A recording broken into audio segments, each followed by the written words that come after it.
नारायण ने बोला, लक्ष्मी आज शनिवार का दिन है, जिस दिन अपन इस दरिद्रता से मिलने के लिए पीपल के पेड़ के नीचे आए हैं।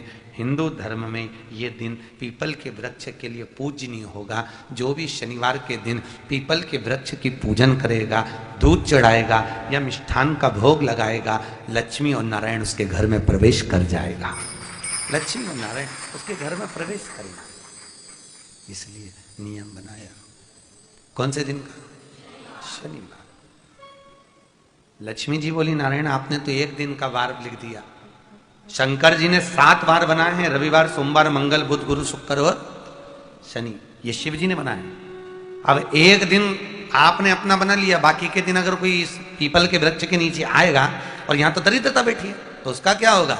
भगवान नारायण बोले, सुन दरिद्रता, तेरे से एक विनती है, अगर कोई भी मनुष्य इस पीपल के पेड़ के नीचे अगर 7 दिन में आता है और उसके हाथ में अगर कोई सामग्री होती है तो तू उसके घर में प्रवेश नहीं करेगी। नियम है पीपल के वृक्ष का, या तो पानी का लोटा लेकर जाओ, कुंकू का चोपड़ा लेकर जाओ, शक्कर लेकर जाओ, या पेड़ के नीचे चींटी को डालने के लिए आटा ले जाओ, पर खाली हाथ पीपल के वृक्ष के नीचे कभी मत जाओ, कभी नहीं जाओ।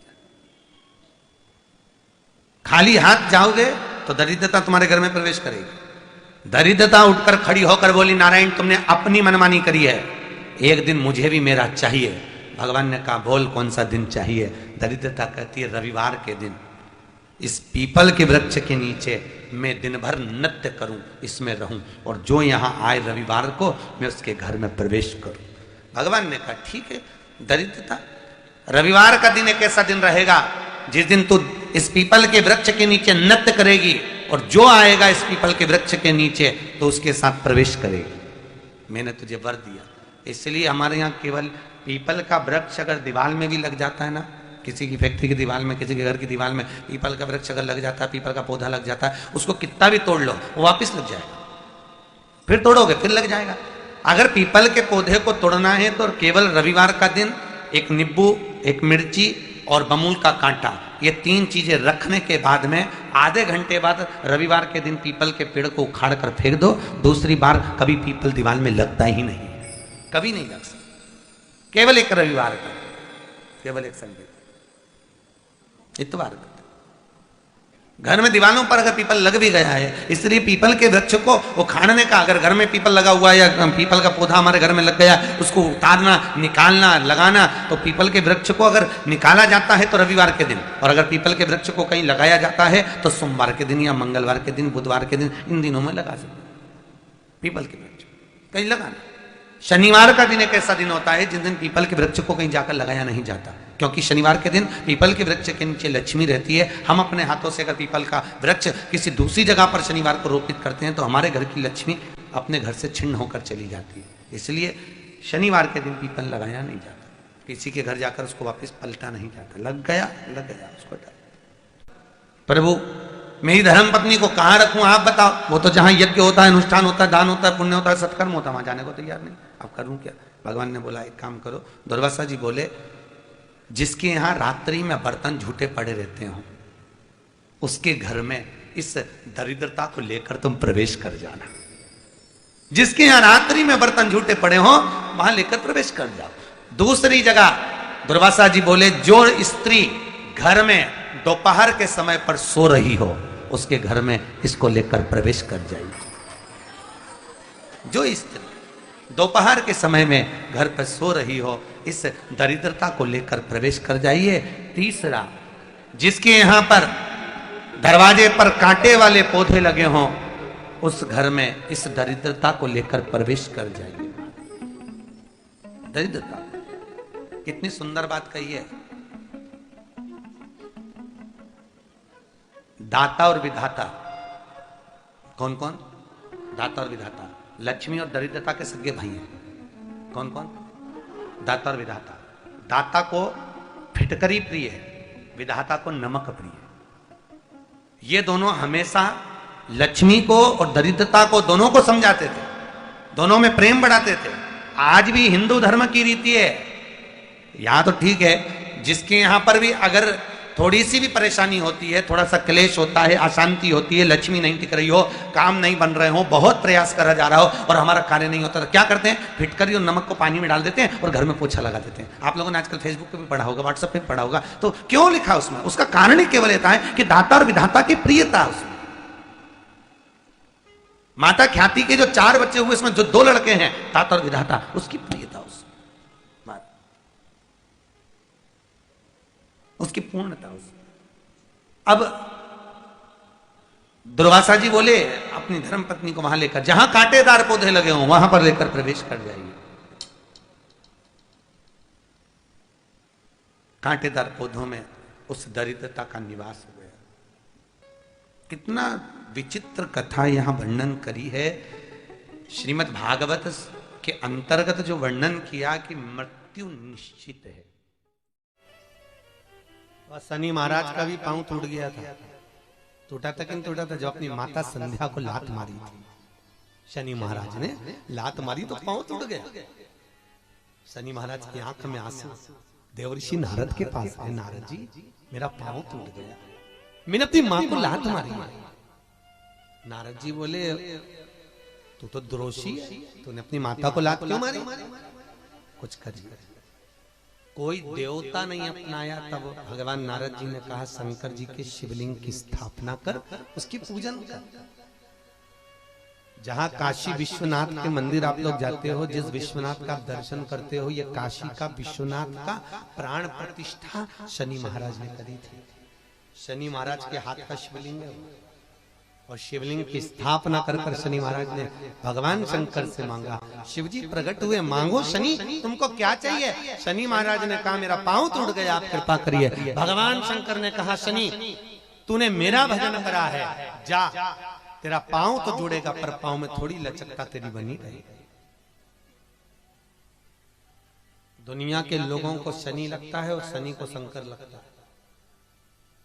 दुनिया के लोगों को शनि लगता है, शनि को शंकर। इसलिए आज भी नियम है कि काशी विश्वनाथ का नाम लेकर एक काजल की डिब्बी को लीजिए। अगर किसी को शनि लग गया हो, कोई प्रॉपर्टी का काम कर रहे हो, कोई व्यापार करते हो और व्यापार नहीं चल रहा, बहुत अड़चने आ रही है, कोई ना कोई परेशानी पे परेशानी आ रही है, एक काजल की डिब्बी लो, काजल की डिब्बी लो, काशी विश्वनाथ का नाम लो और 21 बार उतारो और उतार कर किसी पेड़ के नीचे तक खड्डा खोद कर उसको दबा दीजिए। आपका काम यूं सफलता की ओर बढ़ना चालू हो जाएगा। शनि की कुदृष्टि समाप्त, 7.5 ढैया समाप्त, परेशानी को लेकर अपने घर जाने लगे। जैसे ही घर में पहुंचने लगे, इतनी देर में तो घर में आवाज आ रही थी, ओम ब्रह्मवे स्वाहा, ओम विष्णवे स्वाहा, ओम इंद्राय स्वाहा, ओम प्रजापते स्वाहा। जैसे ही यज्ञ की आहुतियों की जब आवाज आई तो इतने में तुरंत दरिद्रता देवी तो भागी और भागकर पीपल के पेड़ के नीचे जाकर बैठ गई।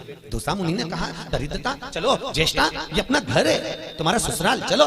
ज्येष्ठा देवी कहती है महाराज मैं नहीं जा सकती, पहले या तो यज्ञ बंद करवाओ, पूजन बंद करवाओ, पाठ बंद करवाओ, अनुष्ठान बंद करवाओ, तब मैं तुम्हारे घर में आऊंगी। क्योंकि दरिद्रता उसी के घर में प्रवेश करती है जिसके घर में कभी पूजन पाठ नहीं होता। तो मैं इस घर में जाऊं कैसे? इसके घर में तो पूजन पाठ हो रहा है, मैं नहीं जाऊंगा। भगवान नारायण ने लक्ष्मी जी से विवाह कर लिया। दुसहा मुनि की पत्नी दरिद्रता पीपल के पेड़ के नीचे रहने लगी।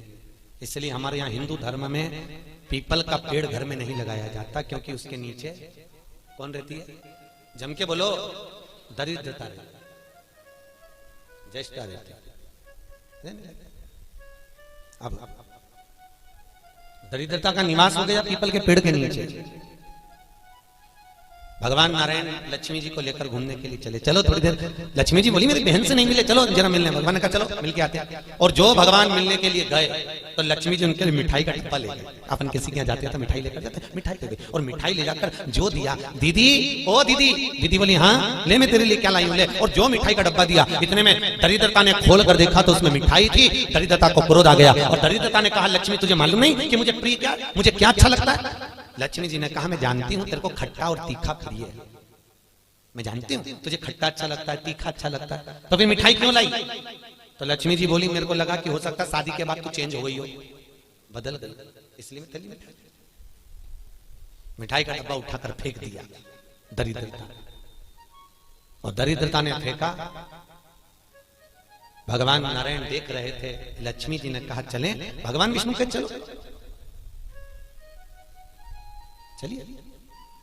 ये दरिद्रता को खट्टा और तीखा प्रिय है और लक्ष्मी को जम के तो बोलो मीठा। इसलिए हमारे हिंदू धर्म की रीति है, आज भी दुकान के बाहर, घर के बाहर नींबू मिर्ची टांगी जाती है, मिठाई रसगुल्ले नहीं। क्या टांगते हैं? नींबू मिर्ची। और मिठाई कहां रखी जाती है? घर के अंदर। तीखा और खट्टा बाहर और मिठाई अंदर। उसका केवल, कई लोग कहते हैं नींबू मिर्ची इसलिए टांगते हैं नजर नहीं लगे। नजर नहीं, लक्ष्मी और दरिद्रता ये दोनों बहन का नियम है। प्रतिदिन सुबह से लेकर शाम तक ये प्रतिदिन घूमने के लिए निकलती हैं। प्रतिदिन ये इनका काम ही है घूमना, दोनों बहनों का, दरिद्रता और लक्ष्मी का। जब इनको भूख लगती है तो दोनों घर में प्रवेश करना चाहती हैं, और जैसे ही घर में प्रवेश करना चाहती हैं तो जैसी दोनों चलती हैं तो इतने में दरिद्रता देख लेती है कि मेरा भोजन तो बाहर ही टंगा है, तो दरिद्रता खाकर बाहर की बाहर चली जाती है और लक्ष्मी मिठाई के चक्कर में अंदर प्रवेश कर जाती है। लक्ष्मी अंदर प्रवेश कर। इसलिए आज भी नींबू और मिर्ची हमारे यहाँ शास्त्र रीति है महाराज, 4 चीजें बेटी की विदाई में नहीं देते। कितनी चीजें? 4। पहली झाड़ू, क्या? झाड़ू। दूसरे नंबर पर चलनी, आटा छानने की चलनी। दूसरे नंबर पर चलनी, तीसरे नंबर पर सुई, और चौथे नंबर पर अचार की बरनी। बेटी की विदाई में नहीं दी जाती। अगर ये 4 चीजें बेटी की विदाई में, माँ बाप ऐसे होते हैं कि कुछ सोचते ही नहीं, मेरी बेटी जा रही है, रख दे अचार रख दे, तो माँ उन भी इतने प्रेम से अचार की बरनी भर भर के रख देती है। उनको समझाओ, जिसके घर में ये 4 चीजें मायके की चली जाती है, सुई, झाड़ू, चलनी और अचार, उसका घर फूटने में देरी नहीं लगती महाराज, याद रखिए। उसके घर में फूट डले, पति पत्नी में फूट डलेगी, सास बहू में फूट डलेगी, भाई भाई में फूट डलेगी, तो लोग कहते हैं अच्छा खासा परिवार था, जब से बहू आई तब से घर में ऐसा उपद्रव मच रहा। उपद्रव क्यों मच रहा है? उसका कारण है क्योंकि तुम उसके घर का अचार खा गए, वो बनवा के लिए तुमने खा लिया। और अभी भी कह रहे हो हमारी बहू की माँ बहुत अच्छा अचार बनाती है, तुम मंगवा लो, जा और मंगवा लो, खा। महाराज पहले बेटी की विदाई में भेजते थे बड़ी, पापड़, और पहली विदाई में बेटी के भेजते थे बेटी के साथ में मैदे की पुड़ी, एक डलिया में कपड़े में बांधकर। उसमें ना तो नमक डलता था ना उसमें शक्कर डलती थी। क्यों? क्योंकि वो बेटी के विदाई में मैदे की पुड़ी इसलिए दी जाती थी कि हमने ये पुड़ी एकदम फीकी भेजी है, अब चाहे तुम इसमें नमक डालो चाहे इसमें शक्कर डालो, हमने तो हमारी बेटी को तुम्हें दे दिया, एकदम सीधी मैदे की पुड़ी की तरह भेजी है। अब तुम इसमें चाहे कपट भरो चाहे प्रेम भरो, तुम्हारी मर्जी, ये हमने तो दे दी। कन्यादान करे और हम फिर हमने तो देना था, दे दिया। इसलिए बेटी के साथ में मैदे की पूड़ी भेजी जाती है। मैदे की क्या बोलते हैं उसको? खाजा बोलते हैं। बड़े बड़े ले खट्टा तीखा नहीं देते। अब तो पहले तो ब्राह्मण की थाली में भी खट्टा नहीं परोसा जाता था, और तीखा भी, मिर्ची भी इतनी नहीं डालते थे कि ब्राह्मण की थाली में तीखा। आज के जमाने में तो पंडित लोग ही कहते थे लाओ जरा अचार हो तो लिया बनी का।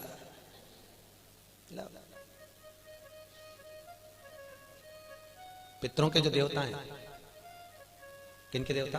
पितरों के। पितरों के देवताओं का नाम है आर्यमा। क्या नाम है? आर्यमा। काय पर बैठते हैं? कौए पर। काय पर बैठते हैं? कौए पर।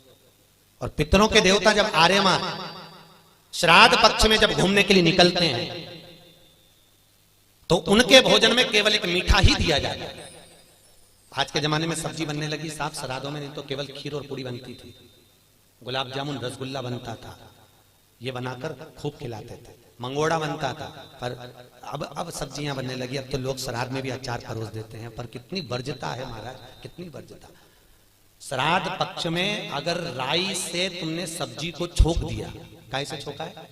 राई से। सब्जी को अगर छोक दिया और वो सब्जी और पूरी तुमने छत पर ले जाकर पटक दी, तुम कितना भी कौवा को बुलाना, कौवे का बाप नहीं उसको भोग लगाएगा, लगा ही नहीं सकता। कितनी भी तुम सब्जी अगर राई से छुकी है, और अगर राई बिना सब्जी है तो तुम पटक कर जाओगे, कौवा आएगा लेकर चलेगा, बुलाने की भी जरूरत नहीं है कि तू आ और खा, तुमने पटका रुखा कर जाएगा। अरे तूने डाला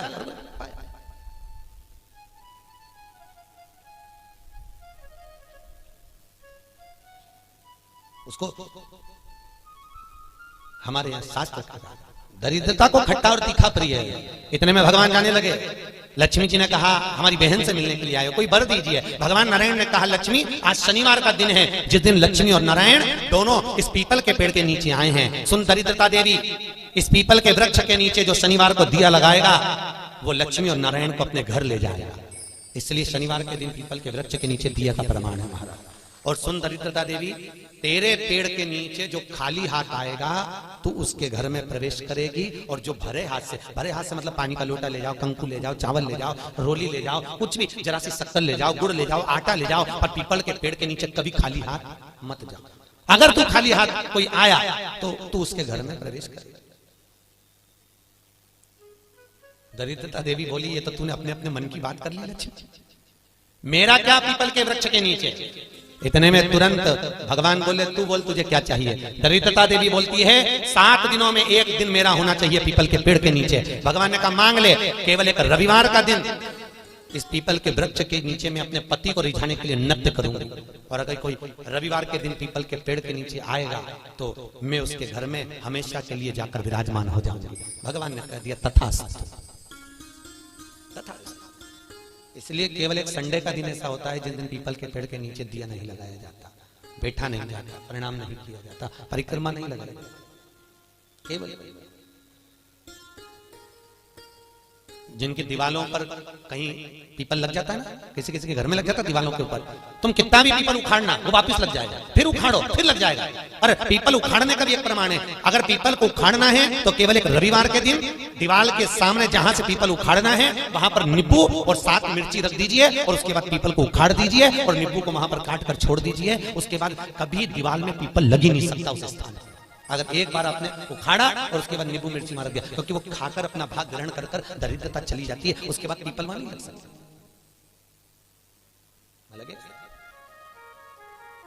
दरिद्रता का भाव शास्त्र कह रहा है। भगवान जितने स्वरूप में विराज रहे हैं, भगवान ब्रह्मा जी कर रहे हैं, ये नारायण का मस्तक का है, इनका चरण का है। भगवान विष्णु बोले ये मेरे भगवान, ये मेरे पिता, और पिता के मन के बात को जानना, पिता के भाव को जानना, पिता और माता को पहचानना, यह बहुत कठिन बात है साहब। दुनिया का कोई व्यक्ति अपने माँ बाप को नहीं जान सकता। जब तक जिंदा है तब तक लगता है ये मेरे हैं, उसके हैं, ऐसा करा वैसा करा, माँ ने ऐसा करा, बाप ने ऐसा करा, परिवार ने ऐसा करा, कुटुंब। अरे भाई चले गए उसके बाद में फिर रोते हैं, भोग लगाते हैं। क्या मतलब जीते जी दंगम दंगा, मरे पीछे पहुंचा दी दंगा, क्या मतलब।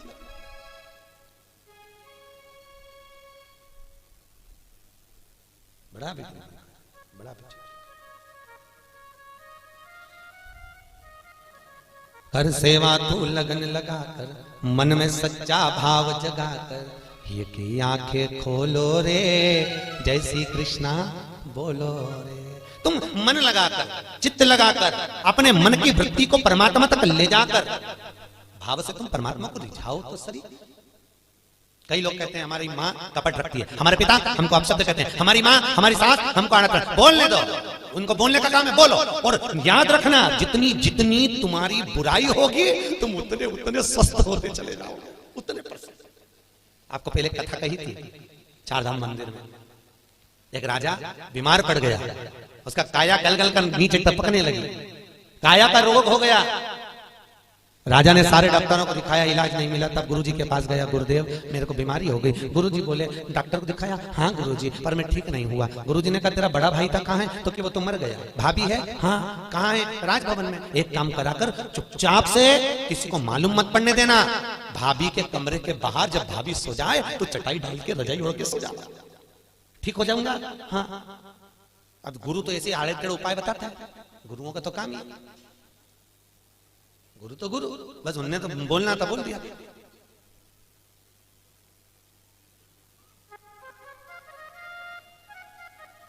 तो गुरु तो गुरु। महाराज भावसर जी, यहाँ सागर के पास में एक गांव है, वहां पर एक महाराज जी रहते हैं, और किसी को सांप डस लेता है ना, तो भले वो हॉस्पिटल में पड़ा हुआ, सांप डस ले और वो फोन पर उनसे बात करा दो महाराज। वो महाराज वहां से कुछ नहीं कहते, केवल गाली बकते, लपक के उसके कान में, और 15 से 20 मिनट में सांप का जहर उतर जाता। अब गुरु तो गुरु की मर्जी,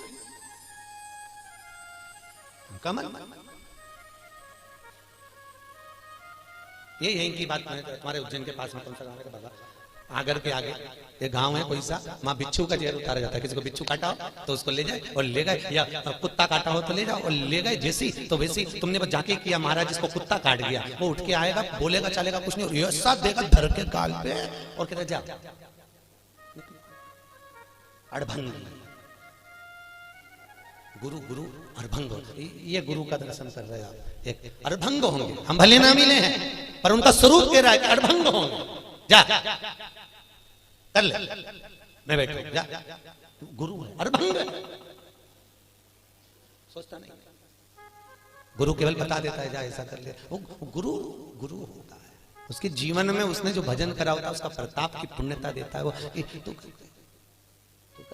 गुरु जी ने कहा भाभी है, हाँ उसके कमरे के बाहर जाकर चादर डाल के सो जा। गुरु जी उससे ठीक हो जाऊंगा, बिल्कुल हो जाएगा, जा तू सो जा। एक नौकरानी ने देख लिया, राजा तो भाभी के कमरे में जाके सोता, बताओ भाई भाई मर गया तो इतना खोला राजा। उसने दूसरी नौकरानी से कहा, दूसरी तीसरी से कहा, तीसरी चौथी से कहा, पूरे नगर में बात हो गई कि राजा इतना कपटी इतना खोला कि भाभी के कमरे में जाके सोता, भाई मर गया। पूरे नगर में बात हो गई, लोग थूथू करने लगे और राजा का शरीर एकदम बढ़िया चकाचक हो गया, एकदम बढ़िया। राजा नरियल लेके गुरुजी के पास गया, गुरुदेव मैं ठीक हो गया। पर गुरुजी में ठीक हुआ कैसे ये तो बता दो। गुरुजी ने कहा अरे राजा तेरे पाप इतने बढ़ गए थे कि तेरे शरीर से टपक टपक के गिर रहे थे।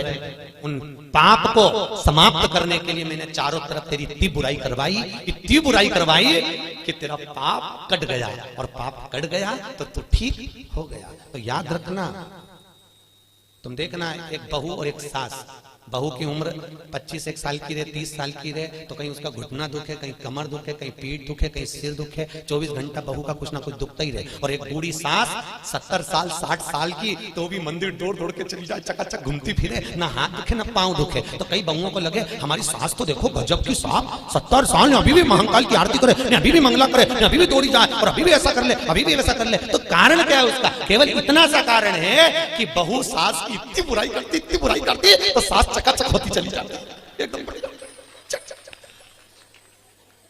तो निवेदन है आपसे, सास को जल्दी निपटाना है तो बुराई करना बंद कर दो,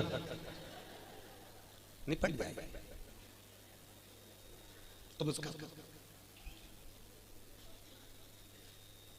तुम बुराई करना बंद करो, जल्दी निपटेगी। और तुम जितनी बुराई करती रहोगी वो उतनी सच उतनी तैयार उतनी।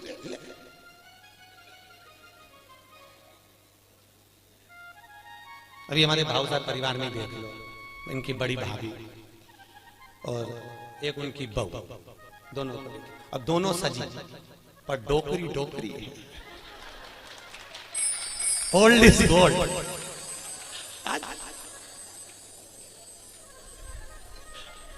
राधे ओल्ड भागवत हम समझ गए, हम सुबह गए थे तो हमने जान लिया कि ये दवाई का असर, ये सत्संग का असर जो दिया है कब तक। अब होन दो बुराई।